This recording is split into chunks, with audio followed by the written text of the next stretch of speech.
explore, report, and cooperate. The oath that hundreds take when they become agents of the Pathfinder Society. What began over 400 years ago as a few adventurers drinking over tales of their exploits is now not only one of the largest adventuring organizations in all of Galarian, but also bears a unique burden to research the past, uncover ancient artifacts, and often even to protect their findings from falling in the hands of bad actors. Though not everyone approves of this self-imposed duty of the society, they have no doubt played a pivotal role in preventing many world-altering catastrophes, including coming together as an organization to fight against the Whispering Tyrant himself. A global conflict that took many lives, shook many foundations, and afterwards, the Society set its sights once more on studying the past and its relics. Today, we embark on a journey with 4 Society trainees. After nearly 3 years of rigorous training and studies, they've been summoned by the 3 deans of the Pathfinder Society with an opportunity they've all been waiting and training for. Sit back and relax, and thank you for embarking on this adventure with us. Welcome to Chronicle.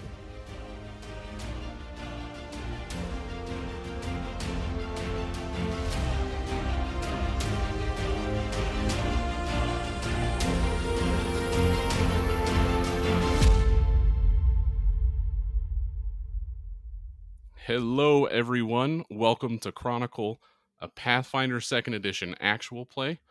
My name is Justin Burnside. I will be your game master for this campaign.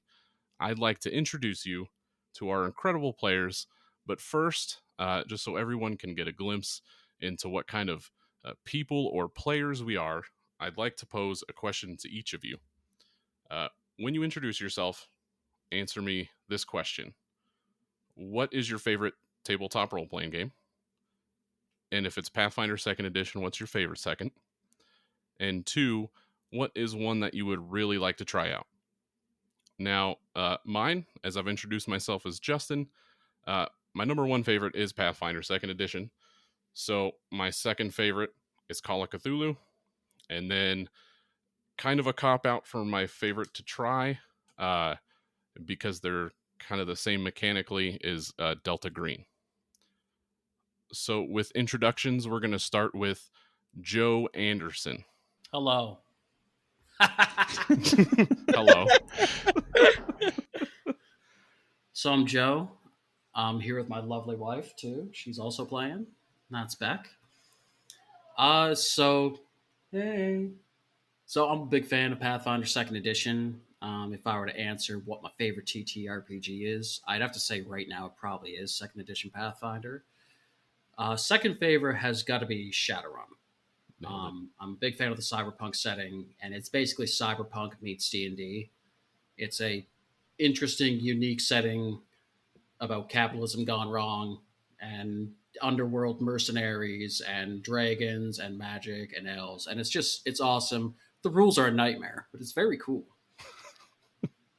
As for something I'd like to play, I've heard good things about Mutants and Masterminds. I've always wanted to try that one. Never had the chance yet. But I'll pass the mic on to whoever's next in line. We're going to go naturally to Becca Anderson, since you somewhat introduced her already. Hi, I am Joe's other half, Becca. Better half. And I'm fairly new to tabletop role-playing games. Actually, Pathfinder 2nd Edition is the first one that I've ever played.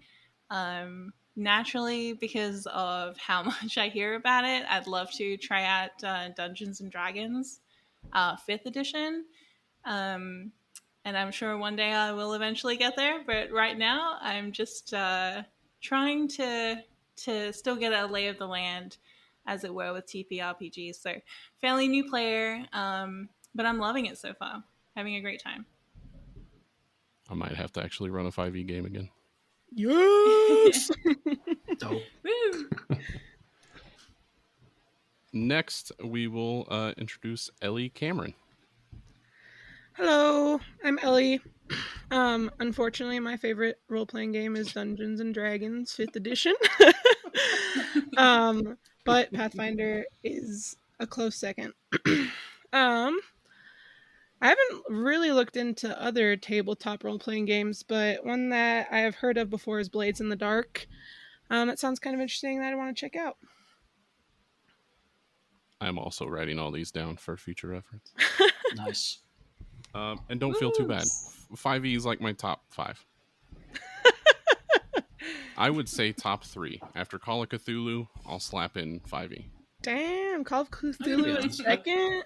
That Yeah, I hurt. think it has some important cultural significance. It brought a lot of people into the TTRPG world.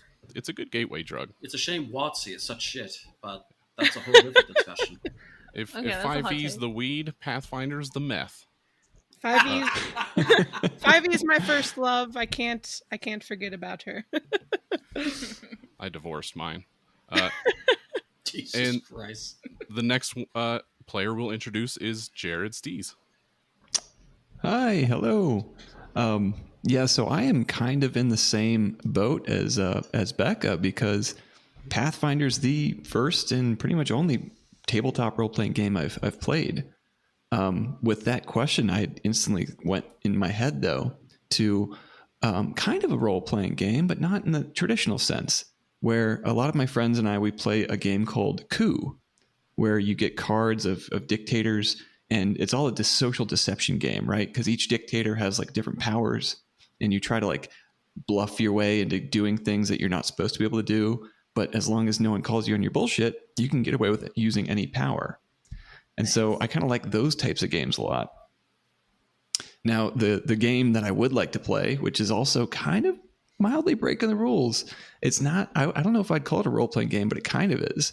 I've seen so many Let's Plays of, or I wouldn't even call it Let's Plays, but like kind of explanations of the game called Call to Adventure. Have you guys ever seen that game? I feel like have I've not. Oh yeah, I heard got actually. that as a birthday gift, but I haven't opened it yet.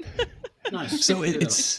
it's kind of like a game of a bunch of cards, and you collect the cards to build the story of your adventurer, and you get like little tokens along the way, and you kind of, it's all about making the story of your adventurer and the path you take through all the cards. And it always just seemed super cool to me. And so that's one of them that's like on my radar of like, I'm going to play that one day. Nice. The correct dig it. answer was Delta Green, Jared. There's only one answer. I don't even know what that is, man. I've never even heard of that. I have.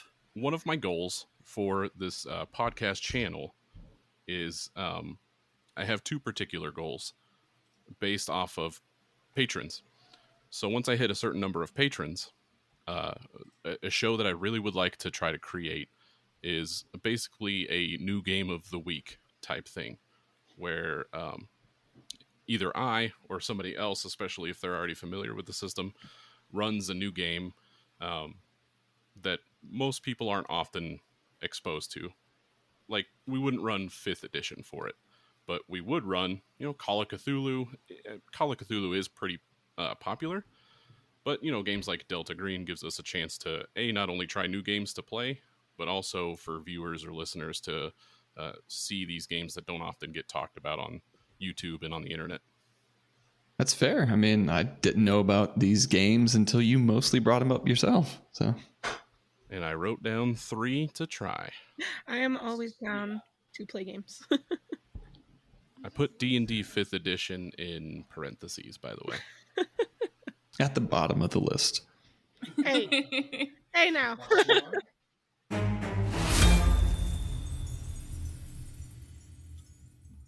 We are beginning in the city at the center of the world, as it's known, the city of Absalom. Every day, the city sees people of all walks of life, from all corners of Galarian, roaming its streets. There are nearly a dozen districts within its walls. Some of these districts can be as large as other nations' capitals, if not larger. And we're going to zoom in to what's known as the Foreign Quarter, a district that has entire neighborhoods reflecting distant nations. various languages can be heard throughout the streets. In the foreign quarter is a famous epic coliseum known as the Aurorium. It's known to host festivals, gladiatorial combat, and much, much more. And just past that, we reach a massive 30-foot high wall with a pair of arched steel gates bearing the glyph of the open road. Beyond it, we see the Grand Lodge of Absalom. The first building that would kind of stick out to you is known as Skyreach. It's a massive 5-story fortress made of white stone. Inside, the building is humming with busy Pathfinder agents shuffling through offices and meeting rooms. And the 4 of you have been summoned to Skyreach by the 3 deans of the Pathfinder Society. With your training taking a backseat today, you find yourself in a very spacious meeting room. Just moments ago, the halls were fairly loud, but as you enter this room and shut the door, it's as if you're cut off from the rest of the world, and it's dead quiet. Now, the 4 of you have become acquainted with one another throughout the last few years during your training at the lodge, but let's introduce your characters to the audience. As you guys all sit down at the very large oak meeting table, we're going to pan to our first trainee, Tack. Jared, if you could please describe your character for us. Yeah, so Tack is going to look like your very stereotypical hobgoblin with a, greenish blue tinge to his skin, completely hairless, with almost feline-like appearances and features, larger ears and a little bit of a squat nose. He's going to be an average height for a hobgoblin, about 5'9", maybe closer to 6 foot, in there somewhere. And his just deep, dark blue or red bloody eyes are going to be piercing and staring around the room. He has a very stern and serious complexion. No, not what I'm looking for. A very stern and serious look and air to him as he's sitting there in his leather armor, always up straight, always in the room, ready to hear what's going on, listen to orders, and just overall experience the situation and see what's called of him. Very nice. I believe then we'll pan over to our next trainee, Dave. If you want to introduce your character and maybe give us your proper Leshy name. Yeah, so Dave's a Leshy, which is basically kind of a plant imbued with spirit. He's kind of a rather short, rotund kind of collection of fungus and mushrooms that vaguely resemble a humanoid. He's got a very kind of cute, docile, harmless appearance to him. Wide eyes that don't really seem to move around, no pupils or anything. His joints kind of wobble like they're almost designed to move in every direction and somehow have to mimic like the normal motion of a humanoid. He's got kind of this, I don't want to say dopey, but he's a guy who spent all his life living in this one region of the world, doing this one task, and he's simultaneously seen too much and not enough of the world, So he's kind of bored with the same old, but he's excited to see new stuff. And he's anxious and eager to be here today in the Pathfinder Society. And with that, we'll pan to one of our maybe older trainees. Becca, if you could introduce your character to us. Sure. Maggie Geckle Deckle. She stands at 3'2" on a good day. At first glance, Maggie may be discounted as any old woman, weak even. But Maggie's stockiness and tendency to move about energetically shows that she's anything but frail. She's always speaking with her hands, speaking with her arms, speaking with her full body at you. Her long, silvery white hair is bouncy and full for her age. Often seen in braids and tied together with cooking twine, she's forever finding crumbs amongst the strands and picking out even raisins. Her face is a map of deep laugh lines and wrinkles, clearly collected from a life filled with raucous laughter and frivolity. She has pale blue eyes that somehow convey wisdom and kindness, and yet shine with energy and playfulness. She is currently fiddling with a tatty half apron around her weighty hips, with too many stitched on pockets. Anyone that knows Maggie knows that these pockets contain either an item completely relevant to the situation or a baked good of some kind. Maggie is a gnome bard, and she loves baking, playing piano, singing, just humming to herself constantly. She's definitely built tough. She has years of tending to unruly farm animals and children, and beneath her rather gelatinous exterior, you spy muscle definition. The muscle definition of someone who's worked hard their whole lives and is no stranger to getting their hands dirty or even bloody. That was incredible. Thank you. Here I am, like, I'm just a mushroom, guys. And then, last but not least, we go over to Ellie's character. If you could introduce your character for us. Yeah, so Vola is an orc. She is smaller than the average orc, but still is larger than most humans. She's on the leaner side, but has a lot of muscle definition. She's clad in very well-kept scale mail. All of her gear looks pretty pristine and neat. She cares for it quite a bit. And any skin that is showing is covered in scars. She has 2 large pointy ears. Some of them have notches missing from them. And she usually carries the air of aloofness or disinterest, but upon further inspection, you can see that she's always paying attention to what's going on and is aware of her surroundings. Right now, she's kicked back in her chair, playing with her knuckle dagger, sort of picking at her fingers, looking around the room. Nice, thank you. The door leading into the meeting rooms opens, and you see 3 individuals come in, all of which you recognize. The first is Creighton Shane, a very elegant-looking male elf. He's garbed in fine red robes with gold embroidery. You know Creighton to be the Master of Scrolls.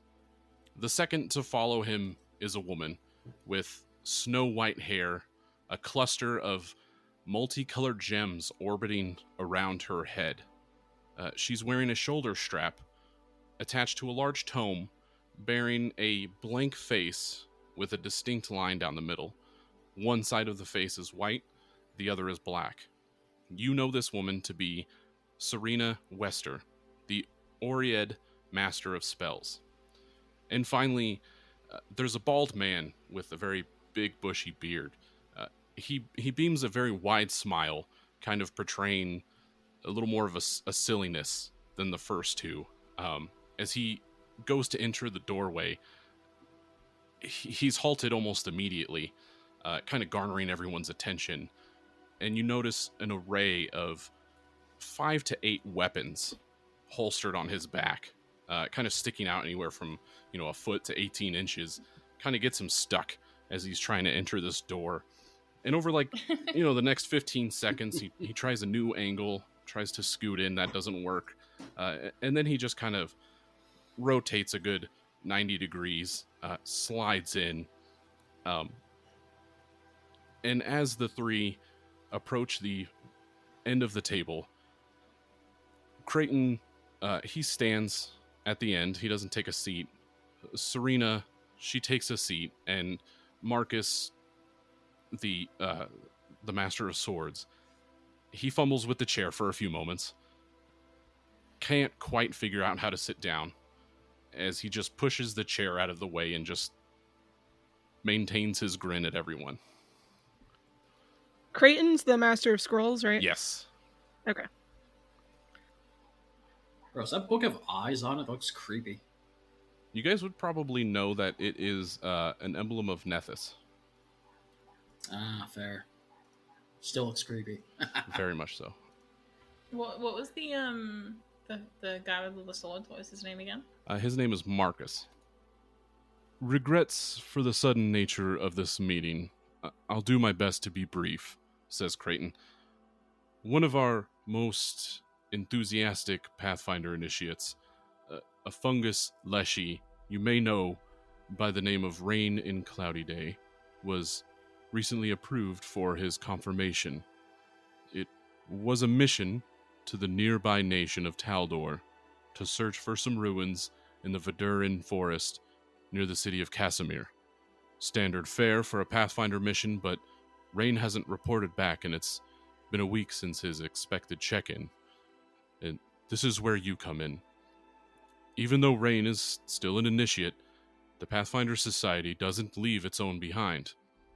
Us three masters have agreed that a special exception is necessary. The four of you haven't finished your own confirmation, and we are willing to offer each of you a place in a group confirmation. We will provide a stipend of gold for you to book your passage to Casimir, and from there you will need to find out what happened to Rain.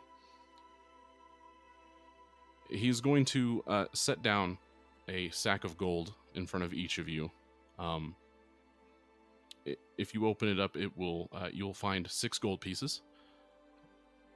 Now, as a reminder, for the rules to complete your confirmation successfully, you may only use the funds provided. These 6 gold pieces for each of you is your funds. Do you have any questions about Rain or the mission? I believe, Dave, you are familiar with Rain. Yeah, the mention of Rain's name, Dave is just gonna give kind of a wry chuckle and facepalm. And he's just gonna ask, so, what did he get up to this time? We are unclear because he hasn't checked in, but for his itinerary, he was to depart from here to Casimir. Casimir is just on the southern border of the Verdurin forest. He planned to spend 2 days at an inn in Casimir's Imperial Naval Shipyards district. I believe the inn was the Three-Legged Frog. I don't know the meaning of it, but there it is. Following his stay in town, Rain had planned to set out to explore the forest, record what he could find along the outer edge, and then return to record his findings in Casimir before catching a boat back to Absalom. According to that timetable, he should have been back by now. Sir, what was he looking for in this woodland area? According to Rain, he had mentioned that he had uncovered some ruins along the southern border that may date back to the time of the ancient Aslanti Empire. If you are unaware, the Aslanti civilization effectively ended when a swarm of meteors descended on our planet in an event that we call Earthfall. If these ruins were likely built by Aslanti that survived the event, they could possibly be 6,000 years old or older. Oh my goodness. Now, for your supplies, alongside the gold, Serena, the woman with the floating orbs, is going to set down 2 minor healing potions and an ever-burning torch that you may add to your inventory. And then the bushy bearded man, tosses an item both at Tack and at Vola. If you both could make me the first rolls, an athletics check to catch what he's throwing to you. Stack rolled a 16. Vola rolled a 26. Vola catches it without even looking to the source. Tack catches it just fine, not quite as epic maybe, but you both catch 2 vials. Maggie's just gonna clap when they catch it and just be like, "Oh my goodness, wonderful!" Marcus also gives a decent hearty chuckle as you guys caught it, not seeming to fall off guard to it. Those 2 vials are lesser antidotes. It is 1 each, right? Yeah, 2 total. So you guys have in most of the information. If there's any questions, if not, Creighton also sets down an item that you're all familiar with and have all been kind of looking forward to receiving. Although he only sets down one, a golden compact compass.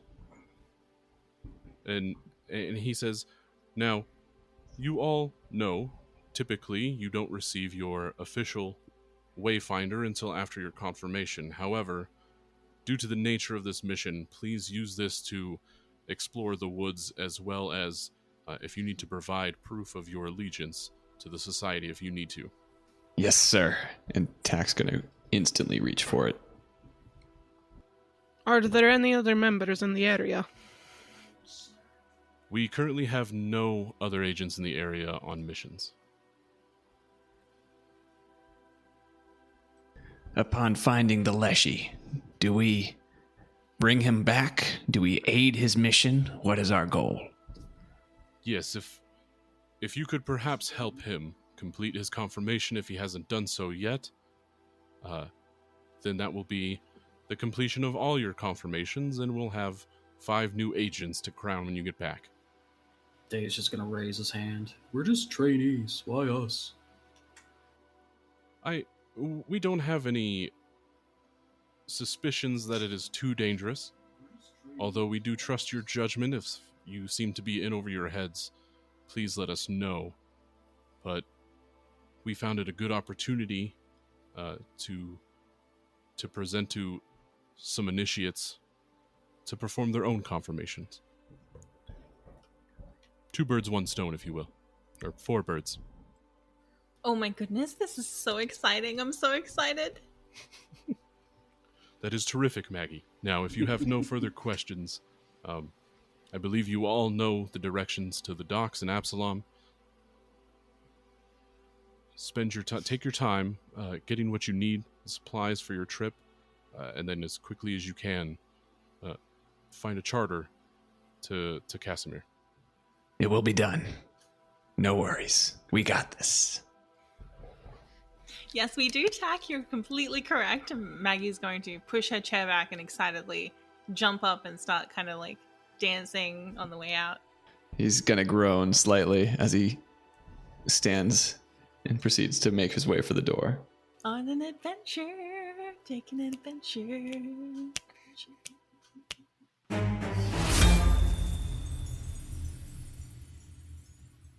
So you guys all make your way to the ever-bustling docks district of Absalom.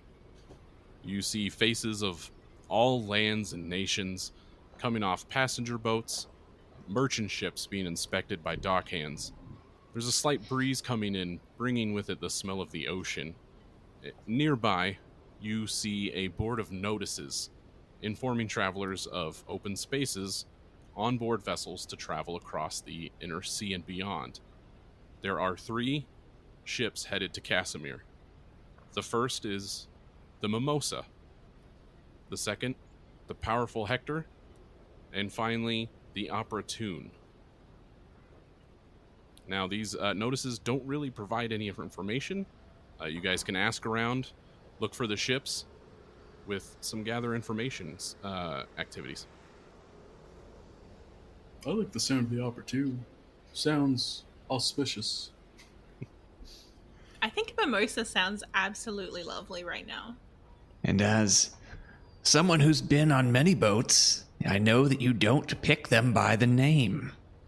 Oh, yes, Tack, you would be very experienced, wouldn't you? I think we need to schedule meetings with the captains, see which one's going to make us there safely. Last thing we Oh, want a to do nice is be spot blown of away in a tea. storm. And for the least amount of gold coin. But That's it's opportune. tea is second, safety is first, money's third or second, I guess. Tea would be third. Forget the fucking tea. You'll drink salt water and like it.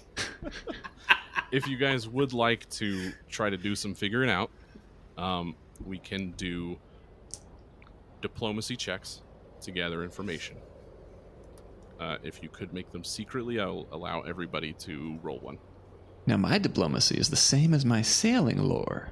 Would I possibly be getting a bonus if I use sailing lore? So typically for lore, the DC will be a little lower. Okay. Maggie, as you're asking around, you find a shorter dwarven man, I guess a little taller than you. He's a little rough looking, wearing a set of overalls that are very dirty and grimy. My name is Dahlgren. I can tell you about those ships. Oh my goodness. Well, my friend Tack here knows an awful lot, and he is I will just grab him and he can talk to you. We're looking to go on a ship, actually. Just one moment. Maggie's gonna bounce over to Tack and be like, "Oh, I found a lovely gentleman over here. I have immediately forgotten his name. Something about dog grin, dogs grinning, Annie Hoodle. He is over here," and she's just gonna push Tack towards him. Yes. You know about these ships on the message board? As he sees Maggie come back, you guys notice he's kind of like licking his fingers and smoothing his hair back. Yes. So you got the mimosa. The rate is a 5 gold piece a passenger. It's a pretty fast ship, but it's expensive. And that powerful Hector, it's 2.5 gold a passenger. Not as fast though. And then you got the Opportune. I don't know, but the captain says it's the fastest. It is on the cheap side for a gold piece a passenger though. You have to sleep together. Tack, I don't know about you, but I believe him. Thank you. Is this captain known to inflate his own sails? Is he lying? Oh, the Captain Odoron Payne of the Opportune.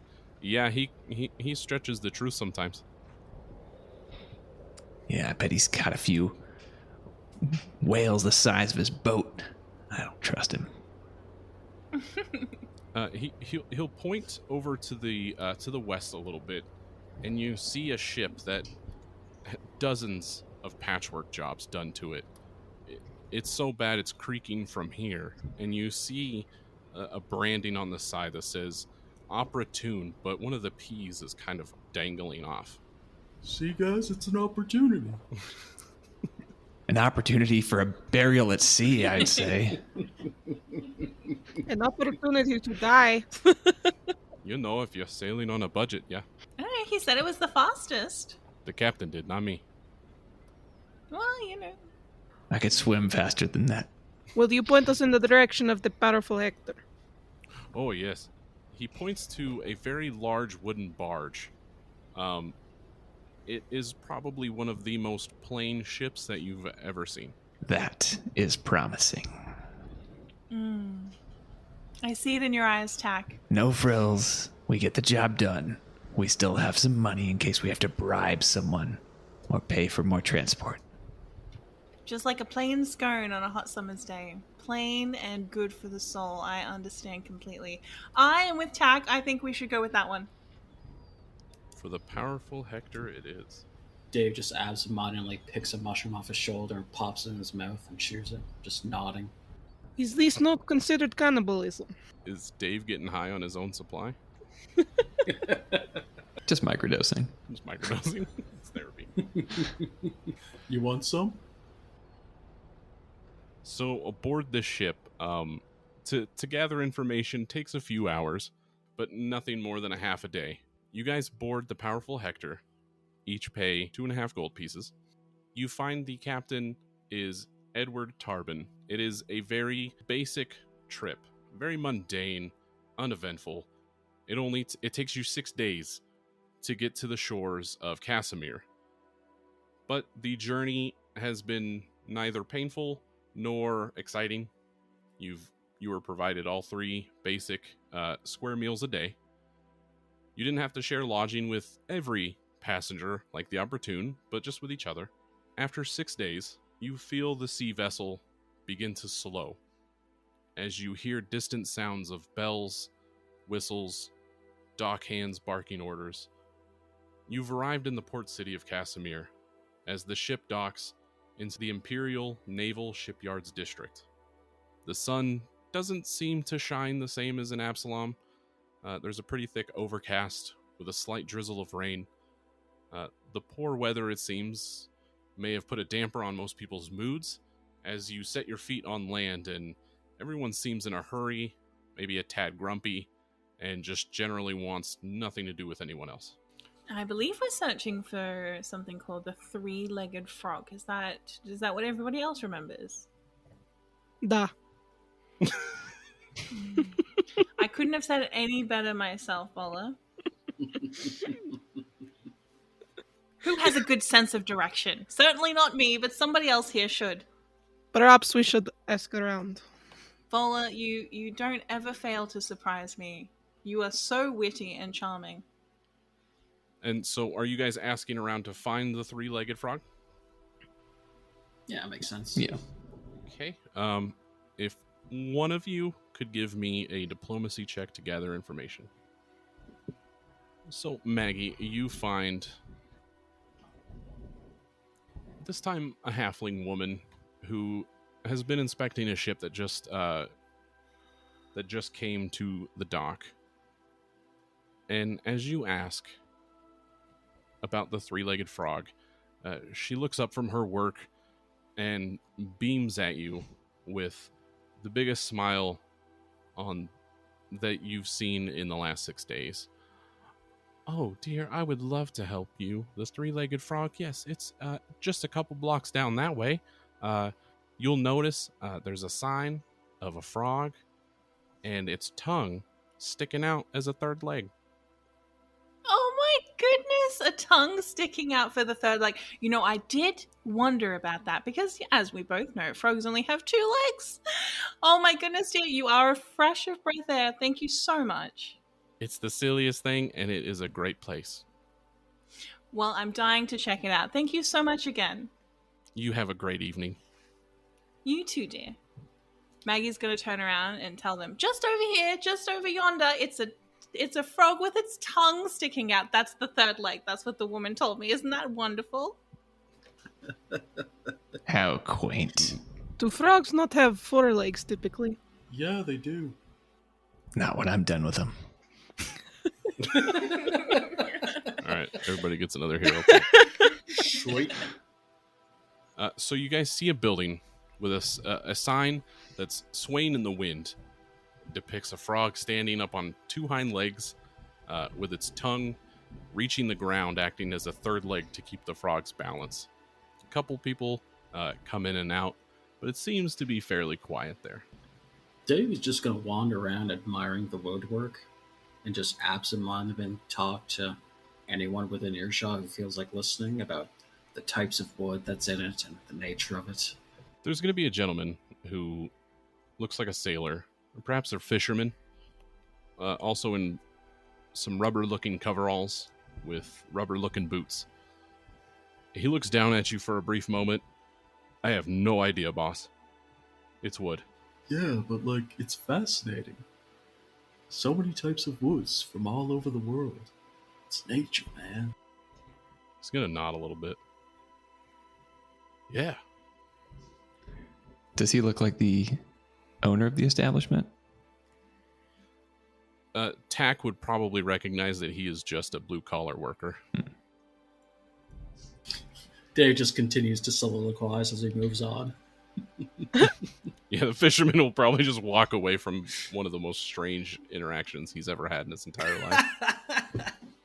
A plant just talked to me about the different types of wood. Hey, Bob, you ain't gonna believe the shit I just saw. What was in that cigarette you gave me?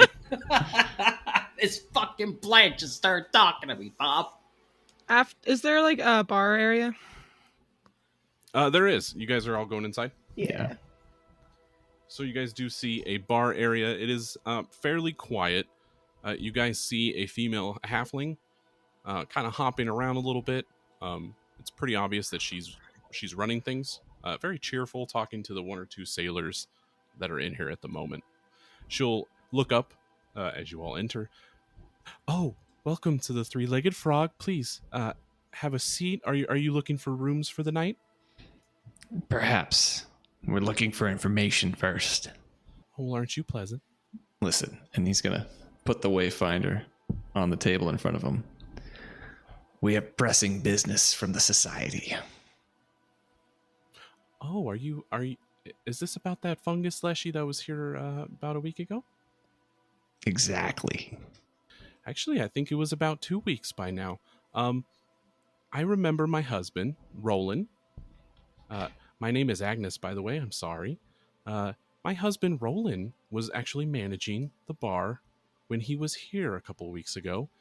Now, he's not going to be in until a little bit later. But if you would like, you can sit down, enjoy a meal, or perhaps some of the other patrons or people in the dockyard remember seeing the little leshy. And I'll make sure to tell you when Roland is back in, so he could possibly answer your questions for you. That'd be nice. Thank you. Do you know how long he stayed here? I think he only stayed a night. Interesting. Could we get a round of drinks while we wait? Oh, absolutely. That would just be a copper each. Do you have any soup of the day? Anything like in a nice warm broth? Yes. I'll have one of those. We have the most amazing pot roast soup. Pot roast soup? That just sounds absolutely delicious. I will have one of those, dear. Thank you so much. And if you have a scone as well, I'll take one of those. I am so sorry. We don't have any scones. That is okay. That's fine. I also run out of scones all the time. We do have fish. I'm not sure those two things would go well together, but that is okay. I will just take the soup. Thank you. And obviously beer for my friends here, but I'll have a nice cup of tea. Oh, absolutely. That'll just be a copper as well. Perfect. Would you like me to go behind the bar and cook anything for you? Do you need to have some scones, dear? Do you need anything for the dinner rush? Oh, I appreciate it, but no, I have things handled just fine. Perfect. Well, we appreciate your information. Maggie's going to take a seat. Can't have them seeing my human trafficking ring behind the bar. This room is fairly large, probably half a dozen tables with a wooden bar. To the north end of the inn, there is a set of stairs on the west side going up to what you can assume is the sleeping quarters.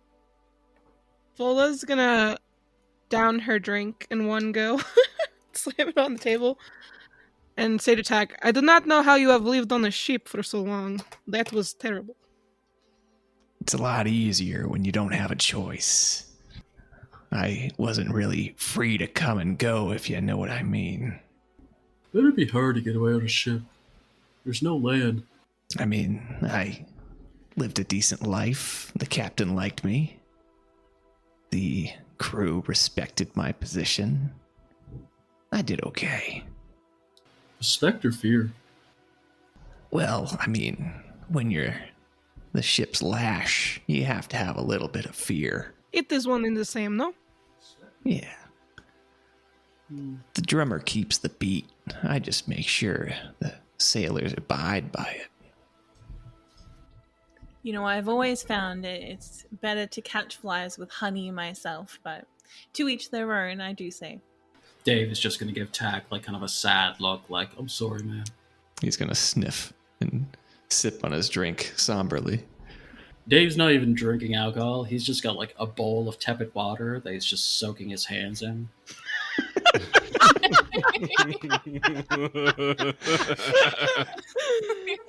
Is that how he absorbs his Yeah, water? yeah. His fingers just kind of unfurl into roots and soak it up. It would be disturbing if you weren't used to it. I don't think anybody is. I just imagine him in the background, like, going like with his like, fingers in the water. So you guys do have a little bit before Agnes's husband Roland comes back into the inn. If anybody would like to ask around again, I know this session has been heavy on the gathering information, but we could do one more check if you guys would like to gather some before you talk to the other barkeep. Dave's just going to stand up on the counter and shout out, Has anyone seen anyone that looks like me? Go ahead and roll me a diplomacy check. Nobody seems to quite look your way. The two other sailors that are in here don't really mind much attention to you. I don't know, guys. I don't think they know anything. Who knows with these folks? Now, Tack, I sense a little bit of disdain in your voice there. After you spend enough times in port, you start to realize how useless most of these rowers are. Well, now let's see if we can't get any information from anybody around here. Maggie's going to stand up from the table where she had been listing ingredients and herbs that she was tasting in the stew that she had. And she's going to go over to the table where the two sailor men are, and she's just going to sit at the table with them and kind of put her head in her hands and be like, "Have you two lovely gentlemen seen a little Leshy around here? He looks like that mushroom fellow over there." And she's going to point to Dave. Ma'am, I do think I remember a fella that kind of looked like him. I saw him here in the bar area. He was playing cards with some shady fellas. Oh, shady. Yeah, they were wearing all black. I find that fairly shady. That's true. That's true. Black is for funerals. I do agree. Now, how many individuals would you say he was with? Oh, I think maybe 4 or 5. With a little Leshy like him? Oh my goodness. Did he seem afraid, or? It seemed like he was trying to hustle him, trying to make some money off of him on some cards. Rain is a little bit of a wild card. I did hear that. Okay. All right. Well, I will go tell my friends. Is there anything else? How did they leave? Did they leave separately or together? I don't recall, but I think I did hear. I overheard some conversations between them. Rain was the little Leshy guy. He was complaining that he had showed up late because of the rain or something. I don't know. His name was Rain. There was rain. It was very confusing. A lot of rain. A lot of Oz. I do understand. I'm going to go tell my friends now, but thank you so much for your time. I appreciate that. Maggie's going to pat their hands, and then she's going to come back over to the table, and she's going to repeat what she heard to Tack and Bola. Did you say a lot of R's? Yeah. That was good. It's because I'm from Boston. It's also a fishing place. I don't know. I'm already out of accents. So, he got in deep with the wrong crowd. Sounds like it. Apparently they were wearing all black. Stylistic choice, perhaps. Seems like they might have been up to no good and taking advantage of our little compadre. Oh, knowing Rain, he was probably taking advantage of them. So would you guys like to wait for Roland to come back? Yeah. I think we should. We got a bunch of guys in black. That's not unless there's ninjas around. But What Yeah. Rain's getting in on that alien activity. What time of day is it right now? I would say it is getting close to the evening, and Roland is working the evening Okay. shift. You guys see a halfling man, who you can easily assume is Roland, kind of strolls in, talks with Agnes a little bit, kind of recapping her shift to him as he puts on an apron with the stitched into the apron is a three-legged frog with his tongue sticking out, acting as the third leg. He approaches your guys' table. He's about as friendly as Agnes. Oh, hello there. Agnes mentioned that I could potentially be of help to you all. Have you seen somebody that looks like me? She did mention that you were asking about the fungus leshy that was in here a couple of weeks ago. Rain in Cloudy Day, I believe his name was. Yeah. Yeah, I had spoken to him for a little while before he started playing cards. He told me that he was really down on his luck. He arrived late. His trip from Absalom had been delayed due to some bad weather, I think a storm on the seas. Unfortunately, that did kind of increase our costs here at the end, a little more than he was hoping to spend. He had also mentioned that the next day when he took off, he had mentioned that somebody had stolen his mule that he had bought as a pack mule, and that he was off to meet a guide that he had hired. Did he say where he was going? He had mentioned the Verduran forest. It's pretty big. Did he say where? He said, he didn't mention where, but I had heard him talking to the gentleman that he was playing cards with, that he was after a crypt, or some, I believe it was crypt was the word he used, ancient, some ruins. That really seemed to pique the interest of those gentlemen. Do you know those gentlemen? It was the first I had seen of them. Have you seen them since? I haven't. Were they staying at your inn? Oh, they were not. They were only here for food and beverage. They played cards with Rain and took off. I haven't seen them since, and Rain had taken off the next morning. I haven't seen him since either. Roland, you've been working here for a number of years, I take it, right? Oh, yes. You've seen all sorts of types. Were these stand-up fellas, or were they more of the seedy variety? I wouldn't trust them with your wallet. I knew it.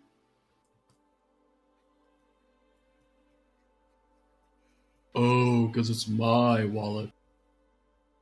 This is expected. Do you know who the guide is? Oh, yes. I have his, give me one moment. He runs back to the bar, shuffles through like this fishbowl that he has up at the front, full of business cards that says free lunch on the front. Comes back. Yes, it is an elf. His name is Landless. He offers his services to tourists who would like to vacation, if you will, glamping, I think they've called it, in the Verduran forest.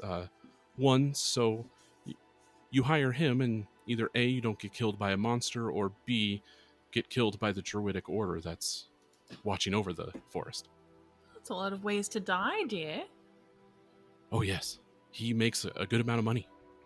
Oh, as he should. And do you know where we can find him?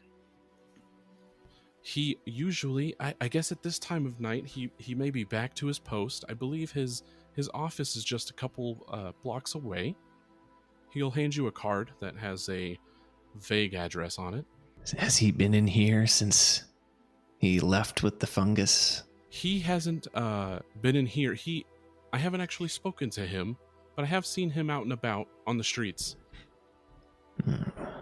Well, thank you, dear. Maggie's going to take the business card from, I believe Bola has it, and just copy what it says down on a second piece of paper and hand that to Vola, and the business card back to Roland and say, well, we don't want him to miss out on a free lunch, do we? Oh, yes, I guess that would have been very unfair for me. One of his customers goes missing, and he misses out on a free lunch. Absolutely devastating. I had the stew, and it was fantastic. Well done. My compliments. Oh, excellent. It's an old family recipe. Oh, you're going to have to give me that recipe one day. Over my dead body. Maggie's just going to passive-aggressively kind of like laugh, like, He'll take off back to the bar and toss the business card back into the little fishbowl. Should we track down the elf or stay here for the night? It might be best to speak with him as soon as possible. And if we do make arrangements, we can come back here for the night. It is probably pretty close to evening, although I would say the elf landless is probably still business hours. Just cutting it real close. Yeah, if we let him know tonight that we'd like him to escort us along the same path, then he might need the night to prepare for our departure in the morning. Let's hurry over there then. So you guys rush to a building, very small. Kind of seems like it's a shared office. A little bit of a larger building with a lot of sectioned off rooms inside. You'll find a door with landless tour guide on the door. Inside, through a little window, you see an elf in explorer's garb sitting at a desk working inside of a ledger. He'll see you guys through the glass and gesture you to come in. I am nearly closed, but please come in. Would you like to set an arrangement for a tour? Perhaps. I think we're looking for information about one of your previous tours first. Well, lucky for you, I have my ledger right here. I can go back and find information on anybody. Hey, Dave, what's your favorite sentence to say in this town? I don't know. It's, have you seen anybody that looks like me? Right. Have you? Yes, actually. He's gonna flip back a few pages. It was rain and cloudy day. Very peculiar. I couldn't understand why a Leshy from the Verdurn Forest needed a guide in the Verdurn Forest, but he had mentioned that it was more so he was hiring me for an extra pair of hands versus being an actual guide. But he never showed up when it was time to head out. oh no. I thought he got... I maybe got a little cocky or just decided he didn't need the extra hand and just kind of headed off. I didn't really think much of it. He didn't say anything? Did he pay you? He had not paid me yet. I take payment upon departure. And he never had mentioned anything about canceling the arrangement. I didn't take a deposit or anything. He just never showed up. Oh, that's terrible. Do you think he's in danger? Rain's usually a bit more direct. I don't think he just skipped. He was last seen with some gentlemen wearing all black, and we are quite concerned. When he hired me, he had mentioned some ruins of some sort along the southeastern edge. And this was just perhaps a week ago. If hopefully maybe his footprints are still fresh and you could potentially track him. I don't see many Leshy come and go around here. Do you know where these ruins are? I had never heard of them. And I've been in and out of that forest my whole life, as apparently he had. But did he indicate where they might be on the map? Did you have a general idea of your destination? He said he was certain that it was on the east side of the Selin River. Now, he did indicate that he was also unsure of the exact location. If we were to hire you for an expedition tomorrow morning, would that be in your schedule? I do have a booking for tomorrow. I am free the next day if you have the time to spare, but although it doesn't sound like you do. Do you know of the dangers that lie in the forest? All sorts. If you're good with your words, and if you run into the druids, you should be okay. But there's all sorts of your everyday beast to the occasional fae. Sometimes owlbears with a cocaine addiction. Well, Landless, thank you for your information, Absolutely. and maybe we'll seek you out. If you do struggle to get a track on Rain, after tomorrow, I'll keep my books open. If you struggle too much, I can try to help. That is incredibly sweet of you. Here, have a cookie. And Maggie's just going to pull from one of her pockets just like a gigantic chocolate chip cookie. Oh, thank you, Mom. I mean, ma'am. You're welcome, dear. And thank you for your kindness. Should we make our way back to the three-legged frog, I guess? Maybe rest up for the night. Yeah. Makes sense. I can bake some scones for tomorrow. Tack's gonna pull Vola aside a little bit and say, Your history was not always on the sunny side of the law, I remember. Do you think you might be able to get some information about who these mysterious folks in black were? Perhaps I can look around. I think it might be a good idea to see if we can learn who these folks are. We don't even know if Rain made it to the forest. I'd hate to walk all the way there and find out that he's locked in someone's basement.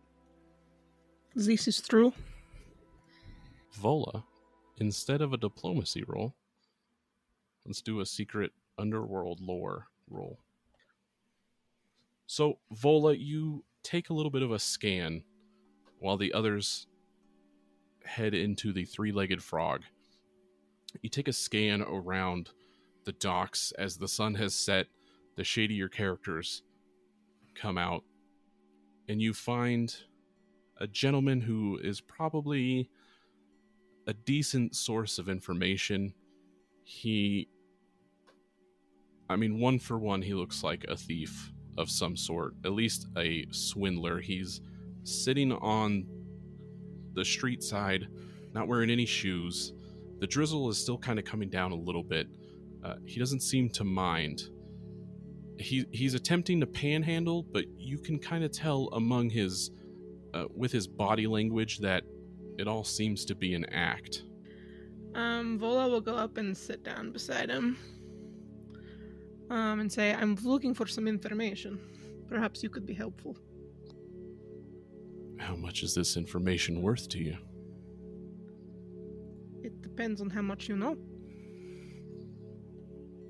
I could know a lot. I could know a little. She'll pass him a silver piece. What kind of information are you looking for? One of my friends was seen hanging around some shady characters dressed in black. Have you heard of them? I see shady characters dressed in black every day. Perhaps a group of 4 or 5 who like to play cards. What does your friend look like? He is a small mushroom man. Okay, that does stick out. I didn't have Dave here with me to talk. He looks like that guy. Oh, for a silver piece, I do recall seeing a mushroom man playing cards with a group of 4 men dressed in black. They had hoods as well. I don't know if you had that information. I did not. So now you know what I'm worth. Very well. She'll pass him a gold piece. That's what I'm talking about. Who are these individuals? I don't know. But what I will say is the fact that I don't know means I do know a little bit about them. They didn't carry themselves like thieves. They carried themselves with more arrogance and more purpose. They didn't go under the radar, like I do, without my shoes. It does kind of make you stick out, though. Watch this. Hey, you got some spare change? And then he looks back at you, see? Like a chameleon. That is pretty good. Yes. Now, did see this little mushroom man head to the north in the morning time. I'll be honest with you, it did not look like little mushroom man was all in. What do you mean? I don't think it was his choice to go with them. Oh, he left with them? Yes. Do you know where they are staying? I haven't seen them since. Very well. Thank you for your information. Can I ask, where are you from? I don't recognize you. I'm from Absalom. Ah, are you coming to mix it up with the thieves of Casimir? No, I'm looking into my friend's disappearance. Are you saying it is good here for thieves? I mean, I don't have any shoes. You tell me. I'm just curious if you're here with different motivations that you're deciding not to share. No, no different motivations. Well, just be careful, because Nags runs things around here, and you wouldn't want to cross that guy. And who is this? Well, he runs the thieves in this town. How do I get in touch with him? You don't get in touch with him, he gets in touch with you. He's a little hard to reach. Sometimes I've tried and haven't heard back from him in days. Very unreliable in communication. Could be better, to be honest. You know how thieves can be. Yeah, and I need new shoes. Well, thank you again for the information. Of course. If you ever need me again, this is my corner. So she just had a conversation with like the local crackhead. That was no shoe Jeff over there.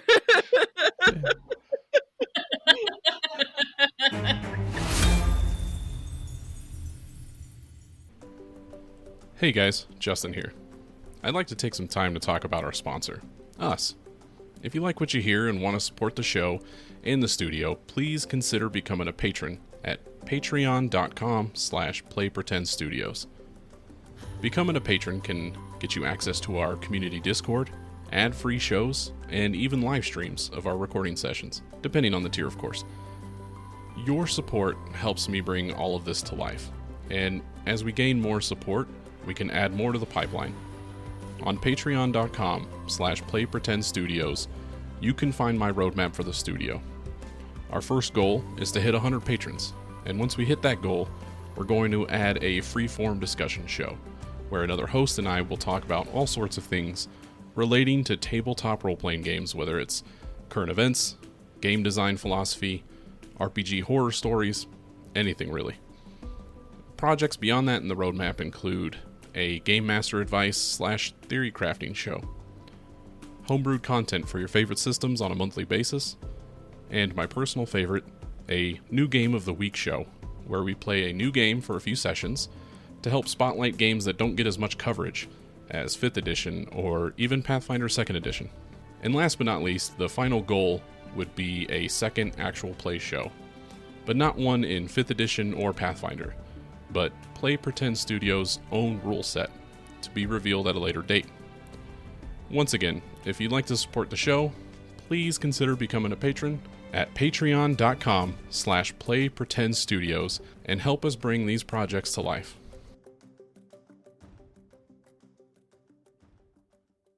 So, back in the three-legged frog, Roland approaches all of you.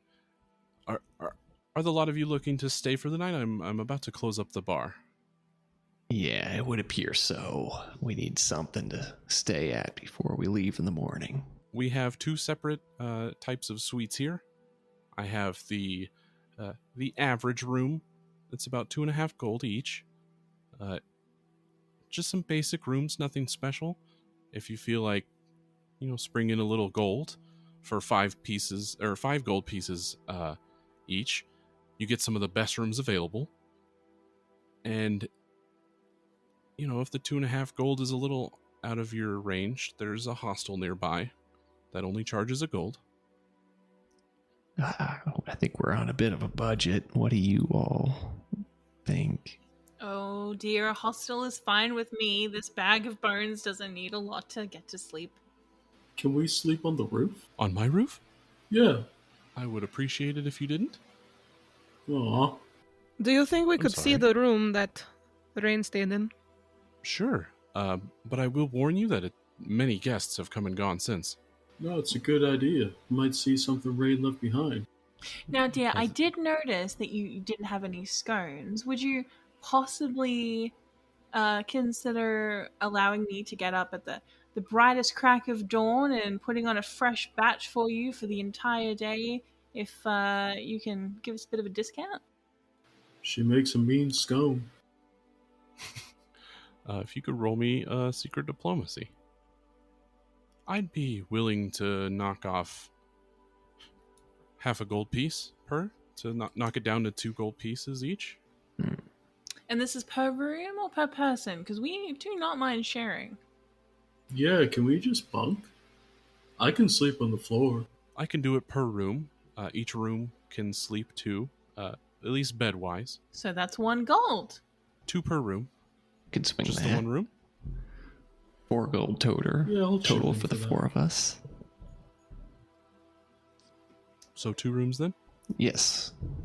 I can sleep on the floor.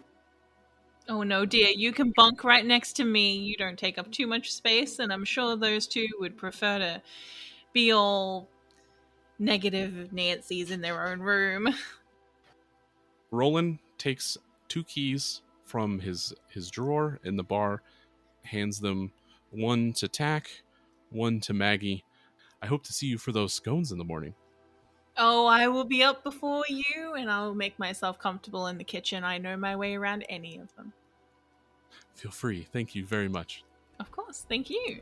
Anything, did you guys want to do anything before we rise in the morning? You want some mushroom tea, Maze? Sure, Dave, you go ahead and make me one. I'll just sit right here and contemplate what happened tonight.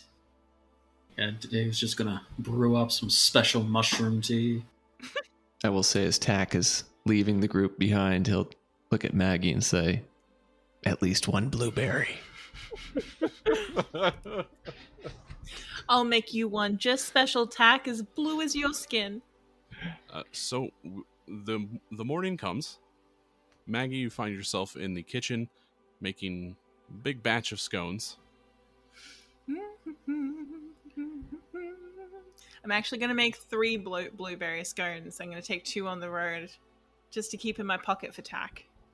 So if you guys plan on heading north today, Dave, you'll know that probably about a half day's travel to the edge of the forest from Casimir.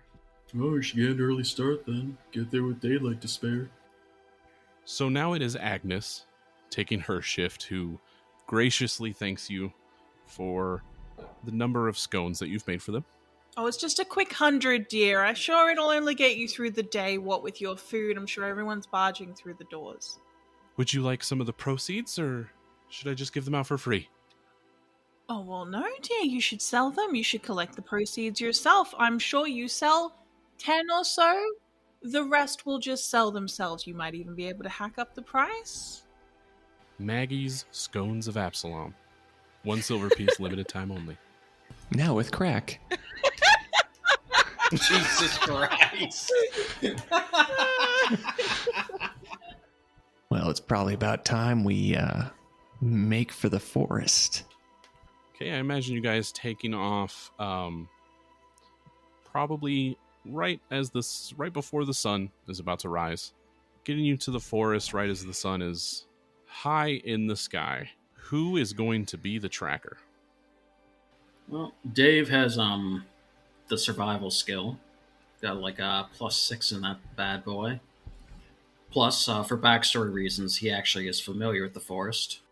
I am going to give you a +1 to all survival checks in this area. Now, before we can start tracking, everybody who's, even if you're not a survival-esque character, with the Pathfinder dedication feat. You guys all get a little bonus to even if you're untrained. If everybody could give me secret perception rolls to start looking out for signs of rain. The Leshy, not the weather. I will say Tack takes that ever-burning torch and just holds it in his hand.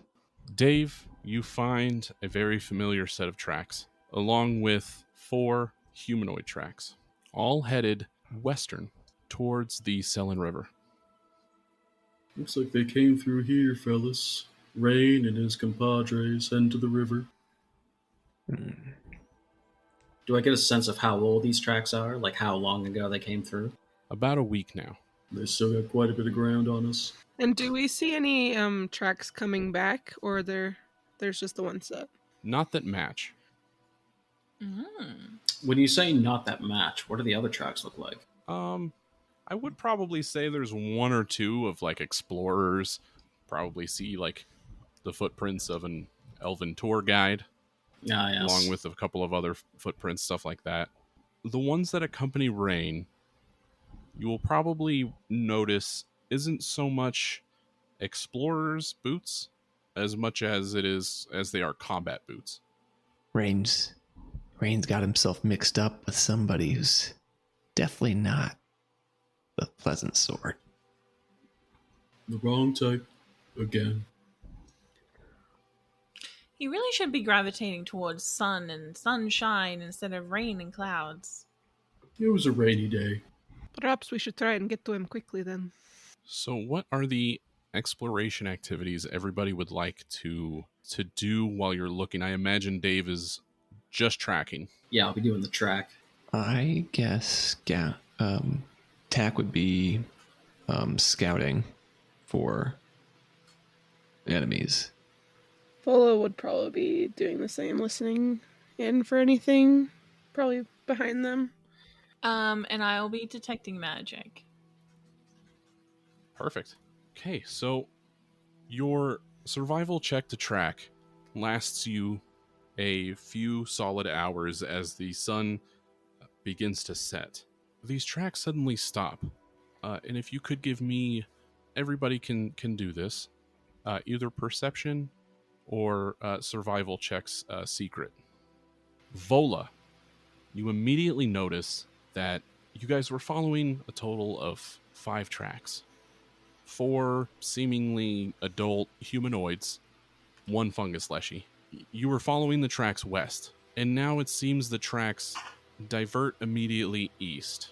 You were kind of going northwest towards the Selin River, and now they just go directly east. And now there is a 6th track. This print is much smaller. Not much smaller, a little smaller than the other humanoid prints to maybe suggests this one is a female. It looks like they've met up with somebody. I don't like these odds. We're a little outnumbered. Are these also combat boot marks? A little more fashionable, but yeah. A fashionable lady. It is getting fairly dark as you've been traveling for probably good 6 to 7 hours in this forest by the time that you've found these tracks that have totally diverted off any sensical path. Did it look like there was a struggle at all? I wouldn't say so. Okay. And so they're not walking on a path anymore, they just like went straight into the forest? So none of it has been a beaten path by any means. You're only following theirs that seemed like at least had a pattern to it. Like it had a trajectory. And then it just kind of went immediately east, where they could have went, northeast from the start. Maybe they're following the Leshy's map, his notion of where the ruins are. Could it maybe be a fae playing tricks? Could be. They are around. And they're annoying. We probably won't be able to track anything after nightfall. We should probably get a bearing of where they went and then make camp. Yeah, forest gets dangerous at night. Should we build a fire, or do we not want to attract attention? Safer not to. Unless you guys are cold or want to cook something. I can make you tea. I can make food. Perhaps it is better for this night not to draw attention. Well, it's a good thing I packed some extra scones. And she starts dishing out scones and gives a blueberry one to Tack. He's going to take it wearily. And then as he sits down and turns his back, he's going to devour it. And that's where we'll all roll initiative.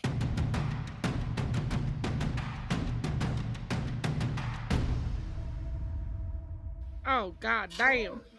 Oh, damn. First combat! A non-private roll. Maggie rolls a natural 20. Dave has rolled a whopping 4 plus 6 for a total of 10. Paying too much attention to his tea. Vola got a total of 14. And Tack rolled a 18 for a total of 24. And we are going to start with all of you hearing a strange noise coming from a tree just to the northwest of this little clearing in the forest you guys have settled in for the night. It begins to kind of phase in and out of existence, and it turns into this gaunt, hairless creature, its flesh resembling moss-draped bark. Roots and vines course its body as it lets out an awful screeching sound. And that ends its turn. Maggie, that is your turn first. You are about 20 feet away from this creature. What would you like to do? Okay, so first of all, I'm going to cast, or Maggie is going to cast, Lingering Composition. Maggie is going to go...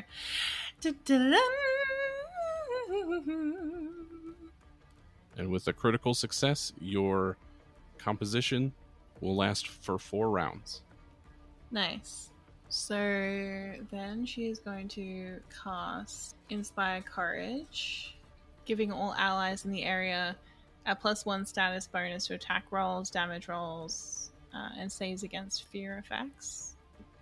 In a moment of panic, Maggie is going to ruffle around in her apron and pull out some knitting needles, 3 of them, and then cast Needle Darts, which is 2 actions, and throw them at what she is going to call a monster. And a 25 is going to hit. Okay, so it is going to take 7 points of piercing damage. She's going to say, "Aha! Take that, you tree-dwelling monster!" And not you, Dave. Tack, that is your turn. All right. Well, Tack is going to move up to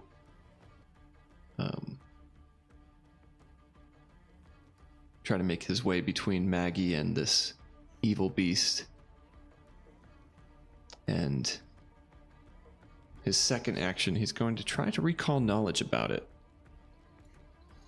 to see what Okay. this creature might be. So that will be a secret nature check.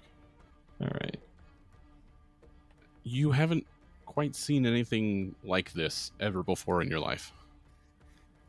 All right. Well, then the third action is going to make sure to draw his scourge out from his hip, since he was probably sitting there sleeping, and prepare himself for a fight. Vola, that will be your turn. Alright, Vola will draw her knuckle dagger and then run up in front of the tree monster and take a swing at it. And she rolls a total of 21. That will do. Hits it for 10 points of damage. It lets out this horrifying guttural screech after that attack as it starts to kind of look to the left and right to look for an escape. Dave, not quite one of your kind. It doesn't quite look it. You've probably seen something similar, but that is your turn. All right. Dave's going to spend an action to channel the elements and bring up his kinetic aura. First, I'll stride 25 feet closer, so it's actually within range. And as part of channeling elements, I can make the one action elemental blast attack against it. So Dave is just gonna focus a mound of dirt out of the earth and kind of just chuck it directly at this thing. Ooh, nice. Roll a 13. 21 total will hit for 6 total. Yes, 6 damage. And would you like bludgeoning or piercing? I'll do the bludgeoning. I like to think this shot was just like a fucking ball of earth that just slapped it in the face. Yeah, it kind of recoils in response to that as it's hastening its attempts at finding an escape. And then I'm going to try making a nature check, see if I can identify this. Sure thing. You are also slightly unfamiliar with this. It feels like it's on the tip of your tongue, but you can't quite figure it out. Fair. Unless you want to hero point it. Why not? Let's go for it. I have 2 of them. That's what they're for. I love baiting you guys into using your hero points. Why the heck not? And then this creature's mother comes. Dave, you know this as a Grimstalker. It is a fey creature that stalks forests, swamps, typically hunts in small packs, although it's not unusual to see it occasionally hunting solo. They are known to stalk their prey and then strike when they're at the most vulnerable, a la setting up camp. You said they hunt in packs, did you? Sometimes, small packs. This Grimstalker, in retaliation, you hear some words muttered in a language I don't think any of you can speak, as a swarm of plants start coming out of the ground all around you guys, and little vines, thorny vines, begin wrapping, at least attempting to wrap themselves around you. Every time that you guys start your turn in this area of a 20-foot burst, it will require a reflex save, and if you guys fail, you will take circumstance penalties to your speed, and if you critically fail, you will be immobilized for a round. And with its final action, it reaches out very abnormally long arms that end in maybe 12-inch talons as it strikes Vola.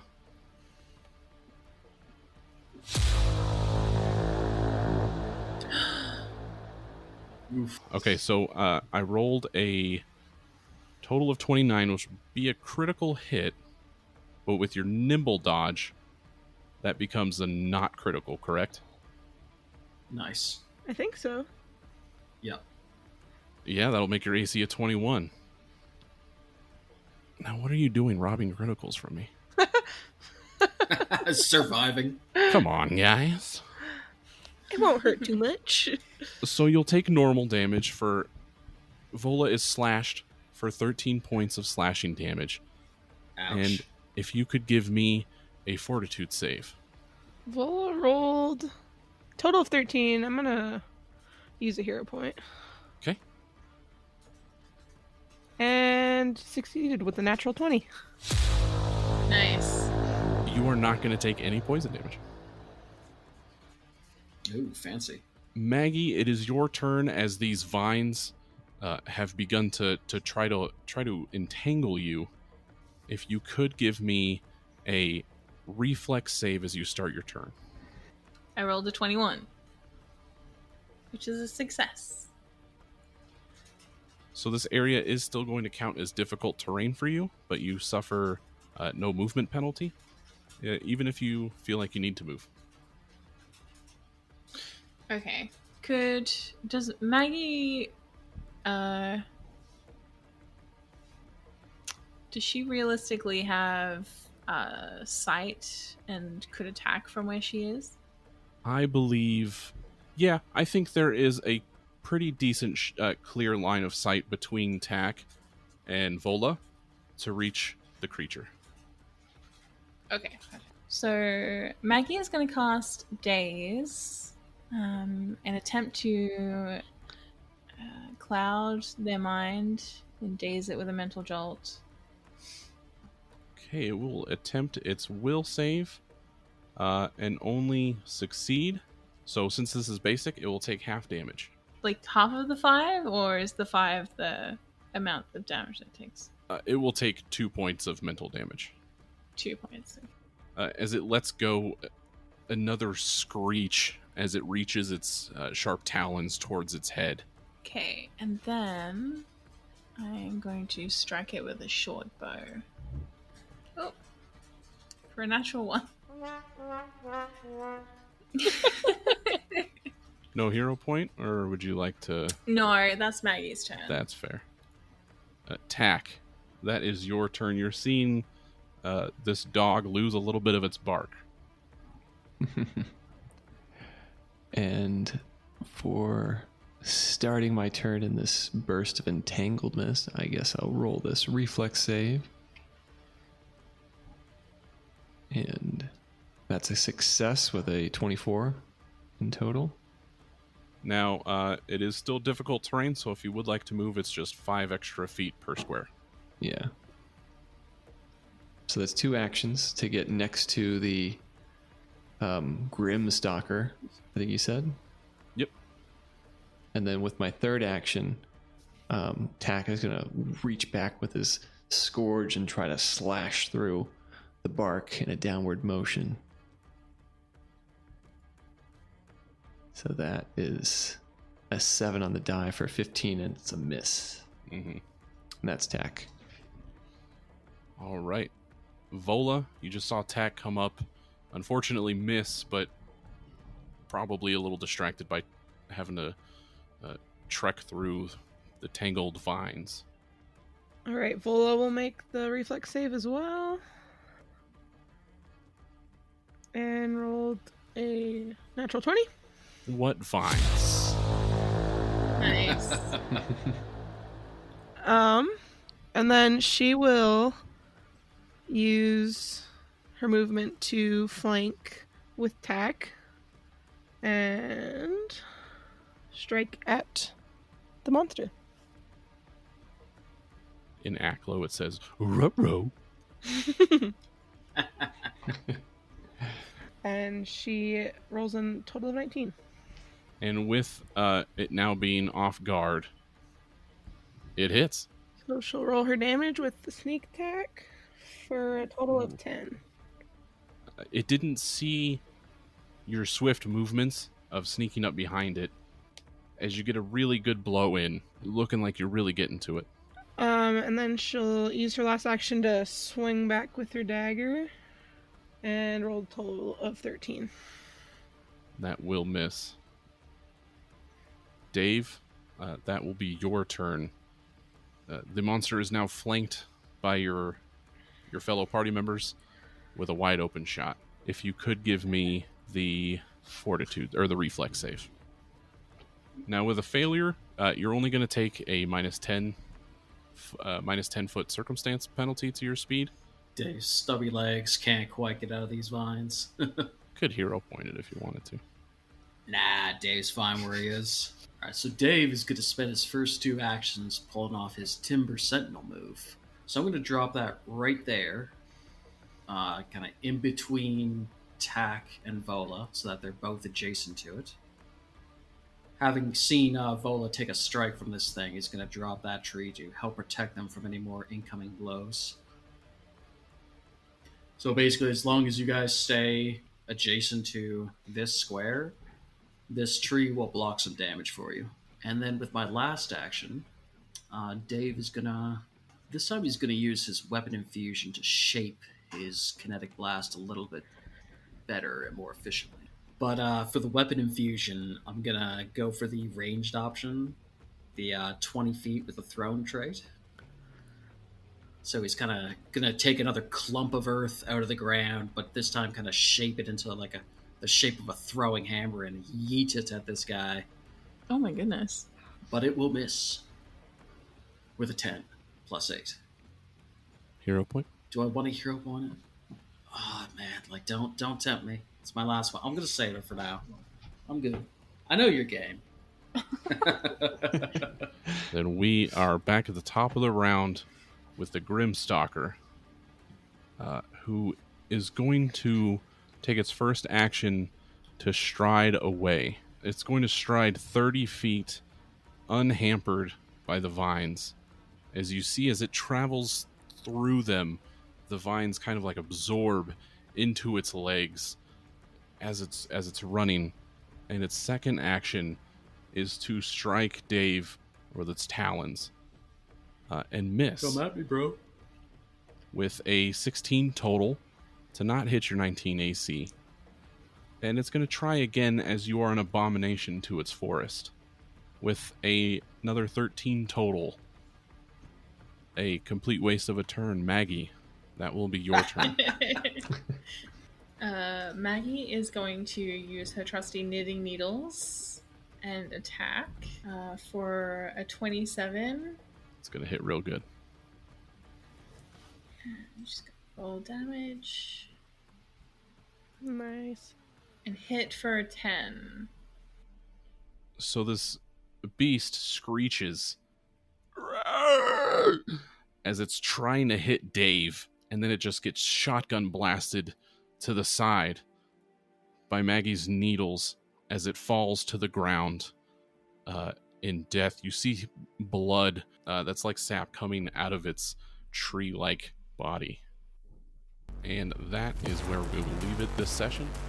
Thank you very much for joining us, and make sure to come back in 2 weeks for the second part of the second confirmation. What a ghastly thing that was.